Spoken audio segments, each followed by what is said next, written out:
decimos en México. Bueno, en cuanto comenzaron las caricaturas del sábado por la mañana, se me olvidó el infierno. Se me olvidó por completo. También se me pasó el deseo de pedirle a Dios que no me mandara al infierno. ¿Y por qué? ¿Por qué ese cambio? ¿Por qué mis convicciones acerca de ser el mejor niño del mundo que esa película me había dado, de repente se habían desaparecido?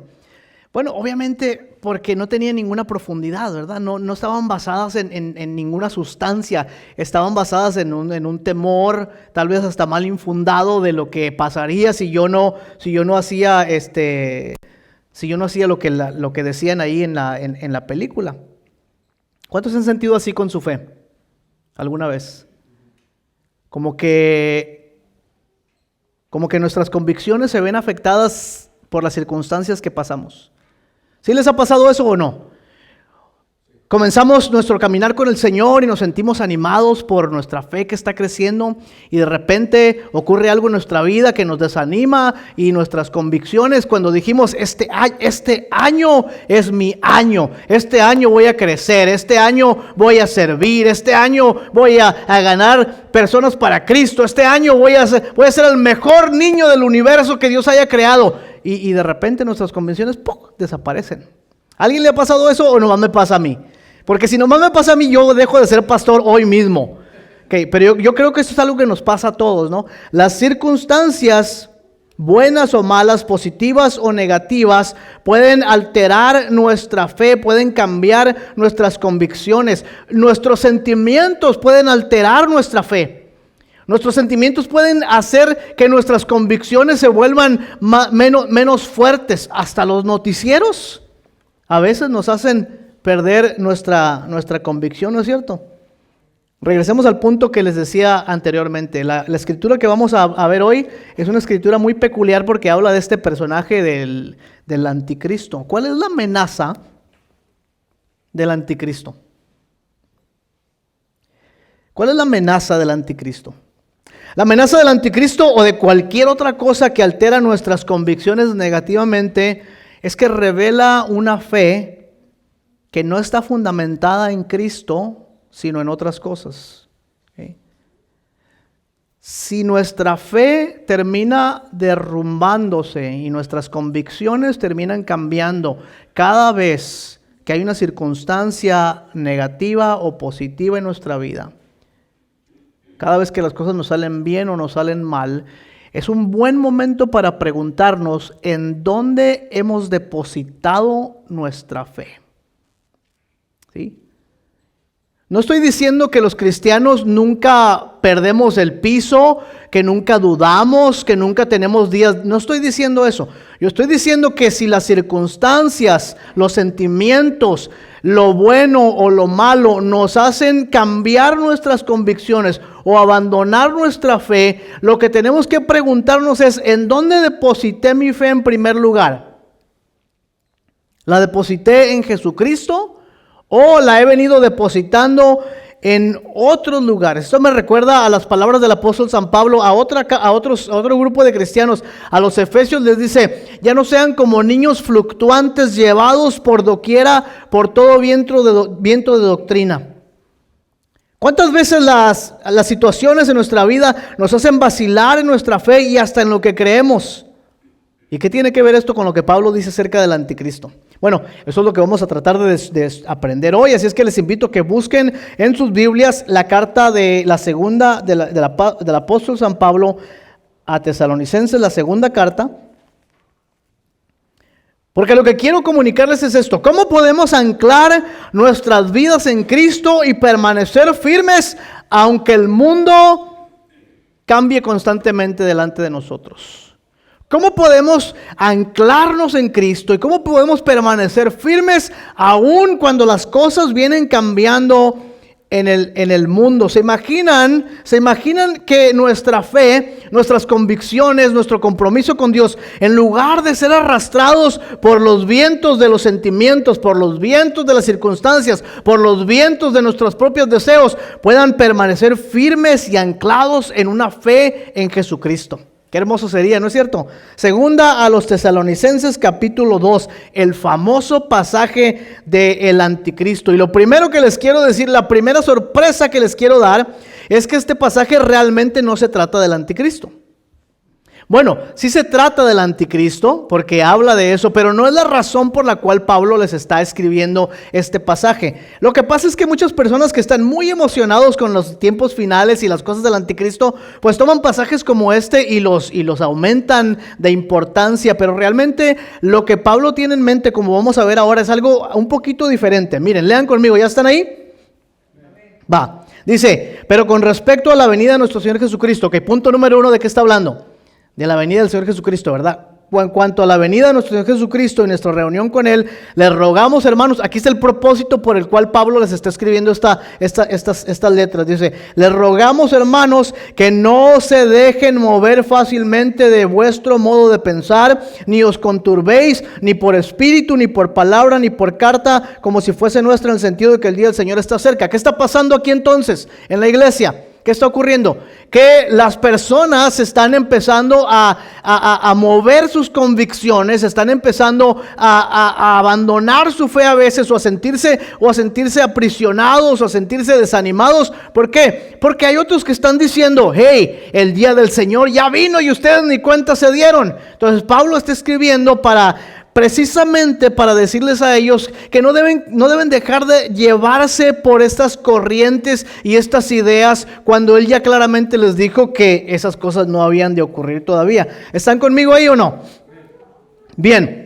Primera sorpresa entonces, el pasaje no se trata necesariamente del anticristo, se trata de la fe de los cristianos, que no debe ser movida por cualquier viento de doctrina, por cualquier emoción, por cualquier circunstancia, sino que debe permanecer firme en la fe en Jesucristo.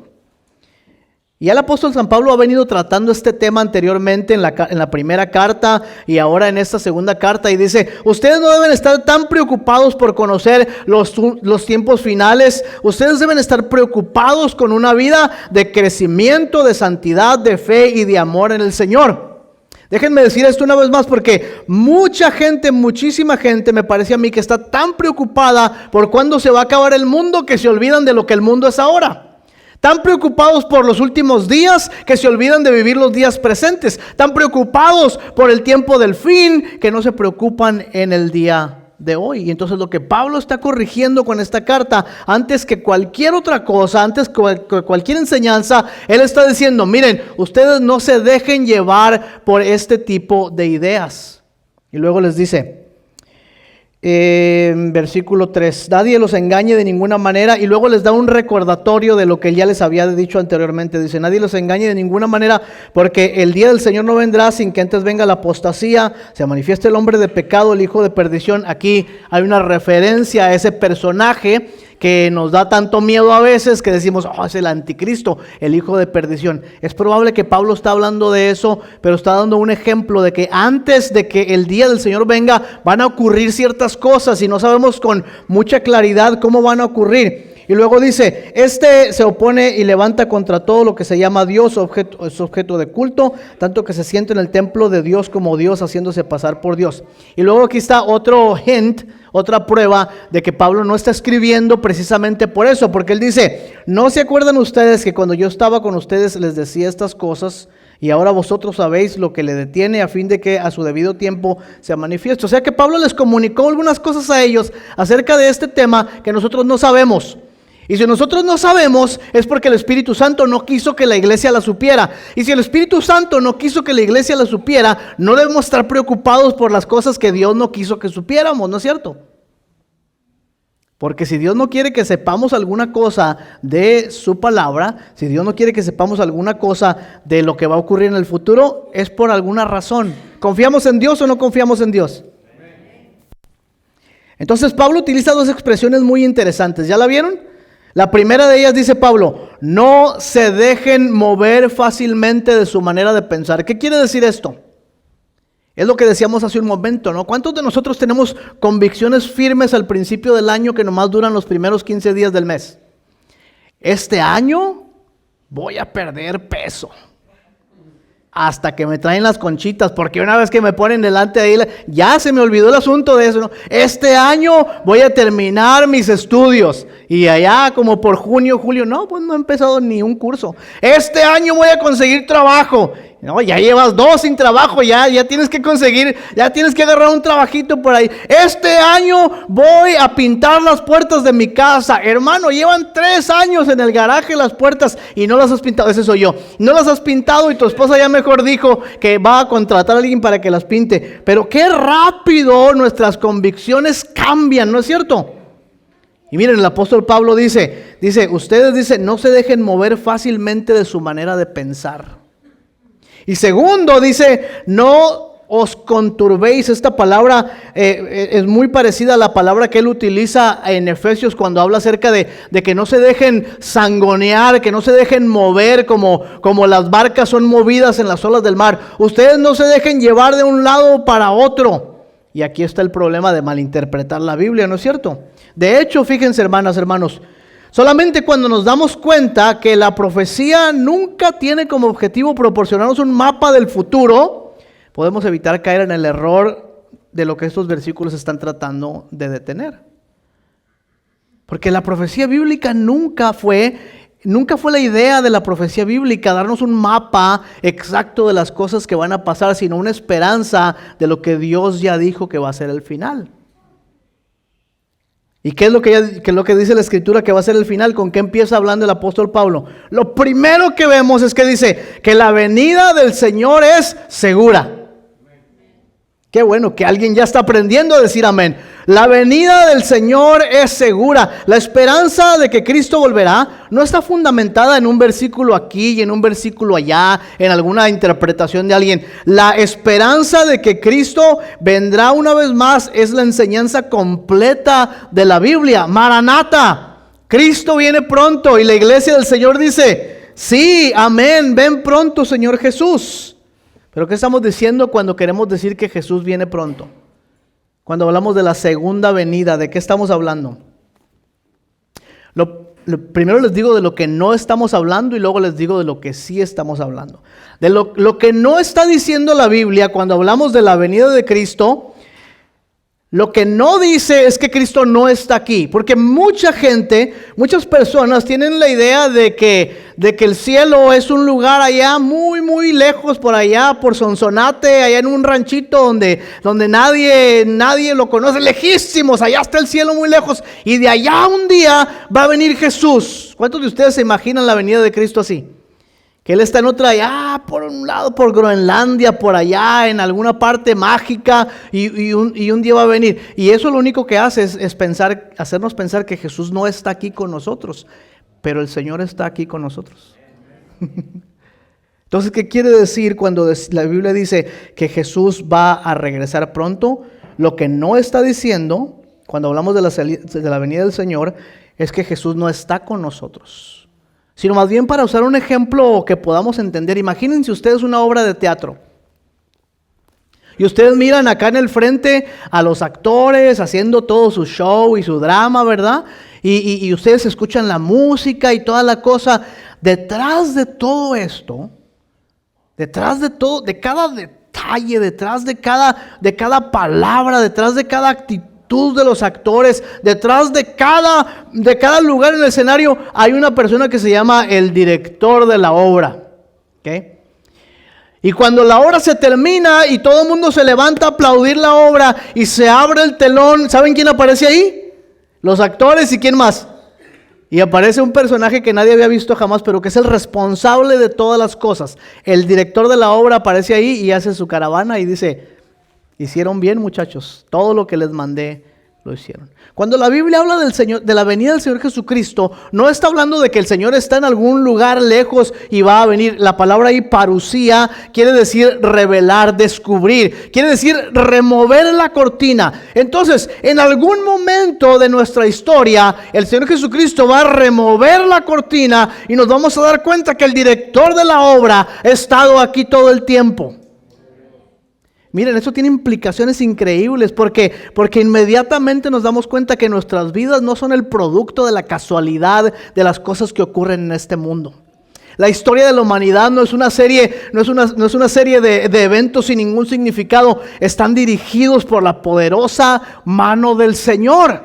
Tu vida está dirigida por la poderosa mano del Señor.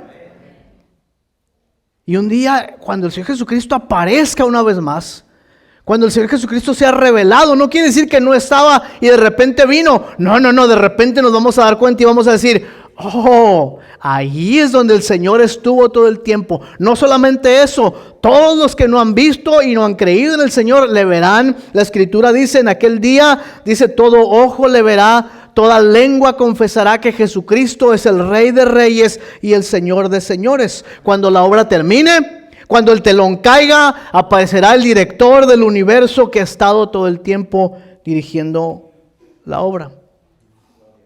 Eso es lo que la Biblia sí dice. Y con mucha certeza que Cristo aparecerá otra vez. No vendrá de un lugar lejano porque ha estado aquí con nosotros, sino que removerá el velo que nos separa y va a fundir las dos realidades en una.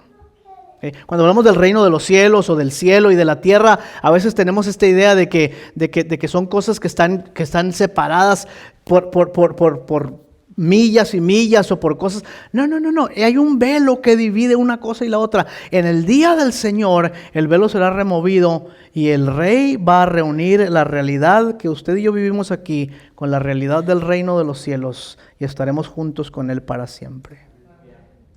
No así dice la Escritura, aquellos que han abandonado o no han hecho o no han escuchado la palabra del Señor y no han obedecido al mandamiento del Señor. Igual la Escritura dice, cuando el velo sea removido, aquellos que lo han visto y que no creyeron en Él, dice, le dirán a las montañas de la tierra, cae sobre nosotros y cúbrenos. Escóndenos de aquel que ha venido a fundir las realidades espirituales y las naturales de nuestra vida.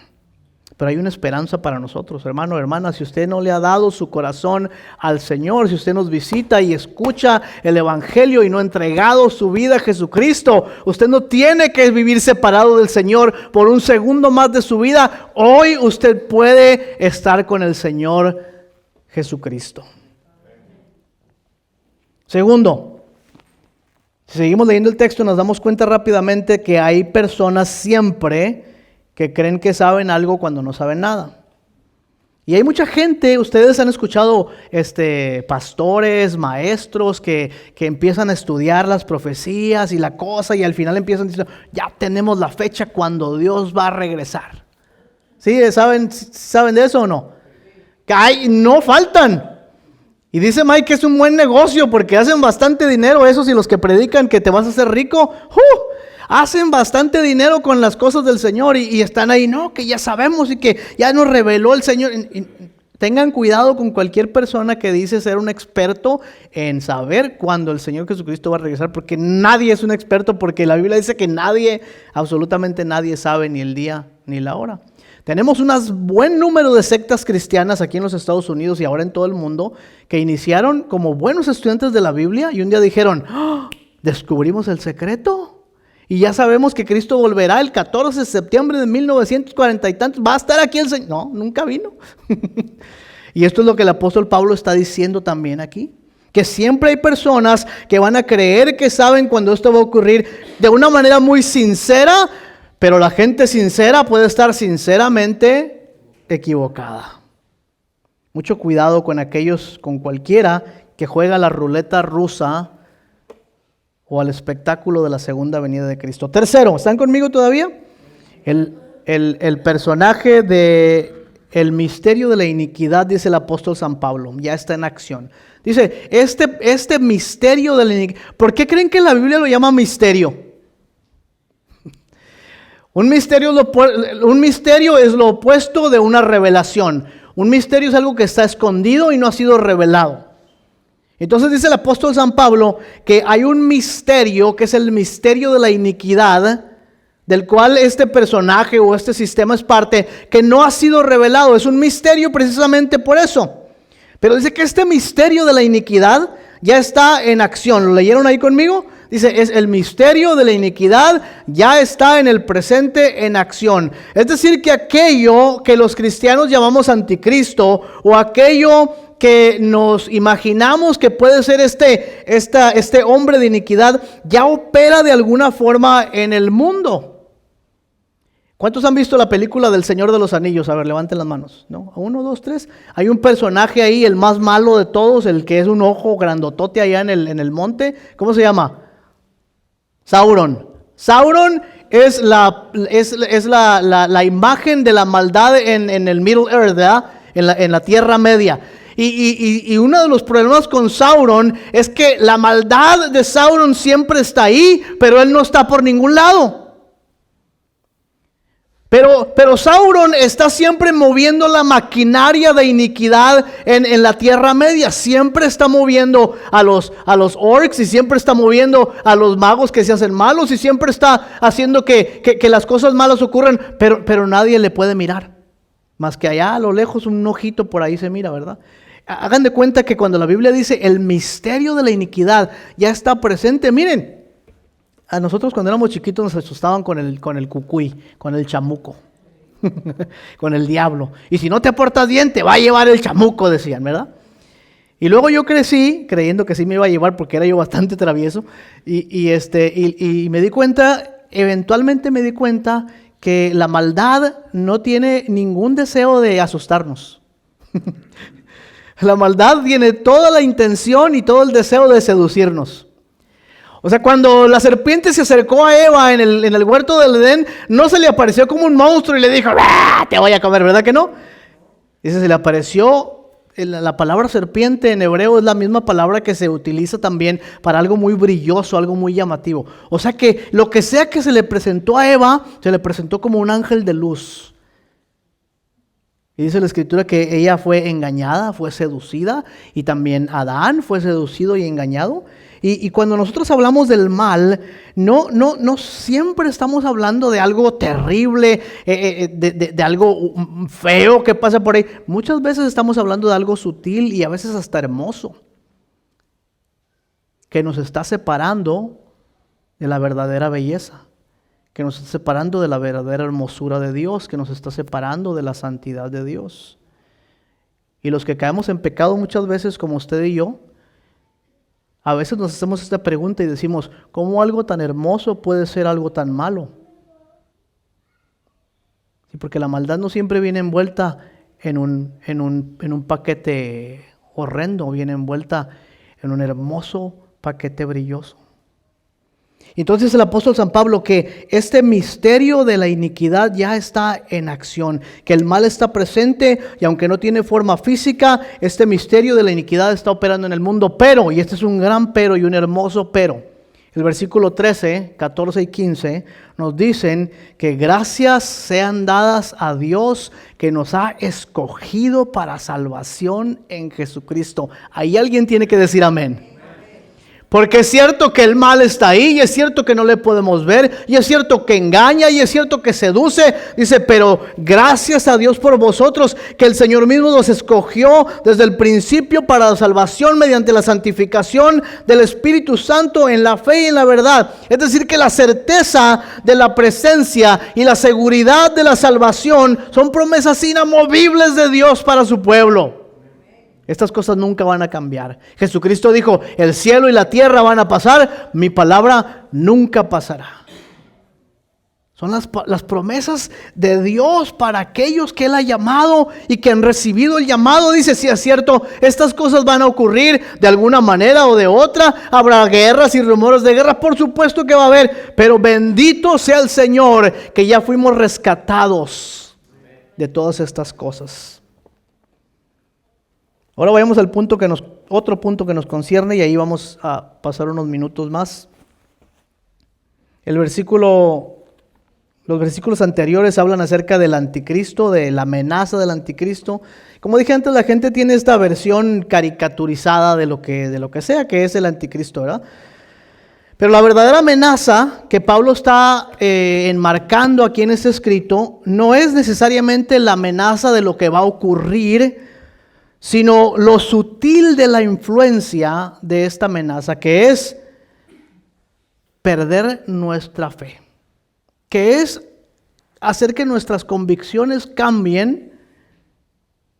Y por supuesto que el espíritu del anticristo es cualquier sistema, cualquier gobierno, cualquier sistema económico, político, religioso, que a gran escala quiere seducir y engañar al pueblo de Dios, haciéndolo creer que está siguiendo a Cristo cuando en realidad está siguiendo a alguien más o algo más.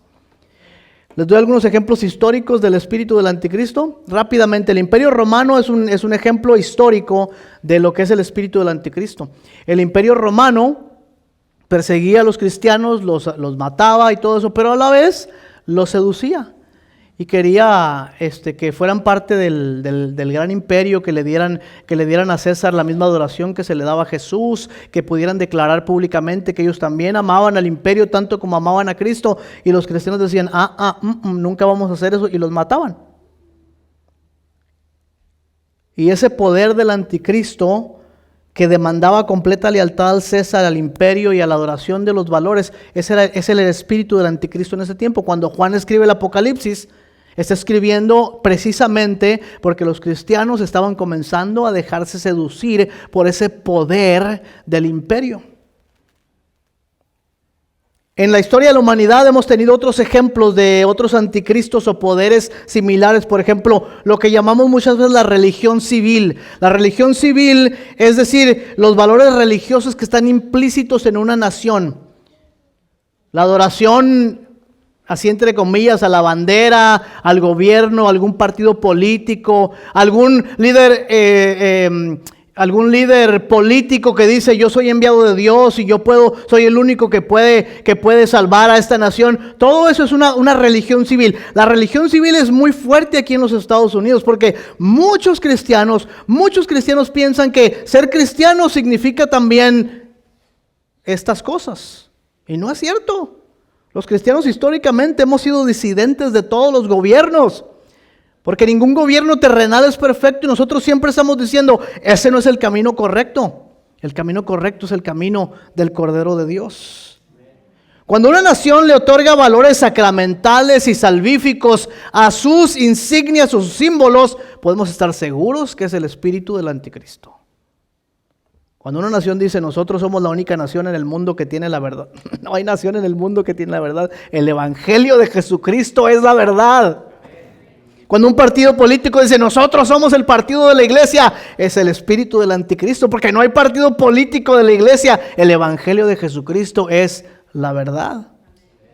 Ya no hay tantos amenes, pero ahí van a ir saliendo con el tiempo. Les doy otra así rápidamente sin hablar mucho más de la cultura, pero por ejemplo, aquí en Estados Unidos ahorita hay un claro ejemplo de lo que es el espíritu del anticristo, se llama nacionalismo cristiano. El nacionalismo cristiano ni es nacionalismo ni es cristiano.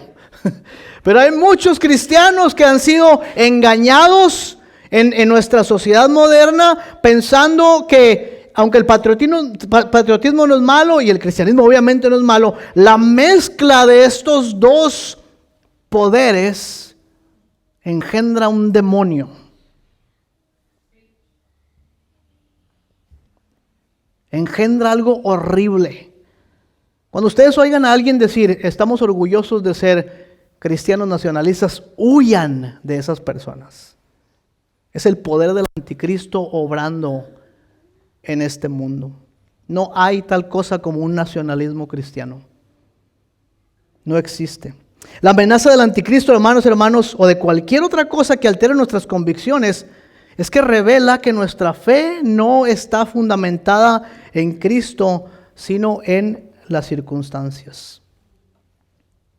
John Stott, que he estado leyendo últimamente por este tema, dice que esta es una enseñanza extremadamente solemne. Escuchen esto, dice, nos enseña que el camino resbaladizo descendiente comienza con el amor al mal y luego conduce sucesivamente al rechazo de la verdad, al engaño del diablo, al endurecimiento del corazón por parte de Dios y la condenación final. La única manera de protegerse de este engaño es amar la bondad y amar la verdad. Y entonces, ¿cómo evitamos nosotros que nuestras vidas sean arrastradas por los temores, las dudas, las tormentas, las filosofías No la filosofía, sino las ideas acerca de la vida. ¿Cómo evitamos caer en este engaño? ¿Cómo evitamos que nuestras vidas sean arrastradas por los vientos de la duda, por las tormentas de la vida, por los fascinantes placeres de este mundo? ¿Cómo podemos anclar nuestras vidas en Cristo y permanecer firmes cuando el mundo cambia constantemente? Vean los versículos 13 y 15, y con eso vamos a terminar. Dice en la última parte del pasaje, versículo 13, dice el apóstol Pablo: pero nosotros debemos dar siempre gracias a Dios respecto a vosotros, hermanos amados en el Señor, de que Dios os haya escogido desde el principio para salvación mediante la santificación por el Espíritu y la fe en la verdad, a lo cual os llamó mediante nuestro Evangelio para alcanzar la gloria de nuestro Señor Jesucristo. Lean conmigo el 15. Así que, hermanos, aquí está la razón por la cual Pablo escribe a la iglesia. Dice: así que, hermanos, estad firmes y retener la doctrina que habéis aprendido, sea por palabra o por carta nuestra. Y ahí en esos pequeños versículos están la clave en donde descansa nuestra esperanza. Dios te ha escogido para salvación. Dios te ha santificado por su Espíritu Santo. Dios te ha llamado para participar y alcanzar de su gloria. El espíritu del anticristo es lo que Jesús dijo cuando habló acerca del rebaño y dijo: el ladrón viene para robar y viene para matar y viene para destruir, pero yo he venido para que ustedes tengan vida y tengan una vida en abundancia. Es en la seguridad de nuestra salvación en la que podemos permanecer firmes cuando lo demás viene cambiando. ¿Qué haces cuando te sientes atemorizado por los cambios en el mundo? ¿Qué haces cuando te sientes atemorizado por los cambios en tu propia vida? Recuerdas que tu fe está anclada en Cristo.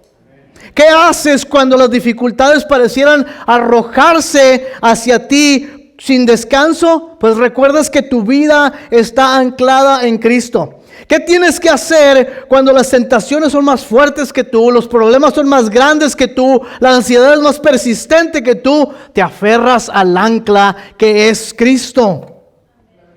Los que confían en el Señor, dice, son como el monte de Sión, que no se mueve, sino que permanece para siempre.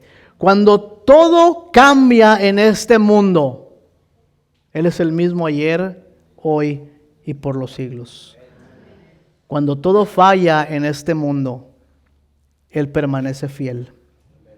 Cuando el enemigo levante su bandera, dice el profeta Isaías, dice: cuando el enemigo levante sobre nosotros su bandera, el Espíritu del Señor lo arrasará como un río. ¿Dónde está nuestra fe y nuestra confianza? ¿Está en nuestros fracasos? ¿Está en nuestros éxitos? ¿Está en nuestros sentimientos? ¿Está en las cosas que podemos lograr en este mundo? ¿Está en las cosas que sabemos de lo que va a ocurrir en el futuro? ¿Está en la manera de librarnos de las cosas malas? Nuestra fe y nuestra esperanza están ancladas en la persona de Jesucristo. Él es nuestra única esperanza.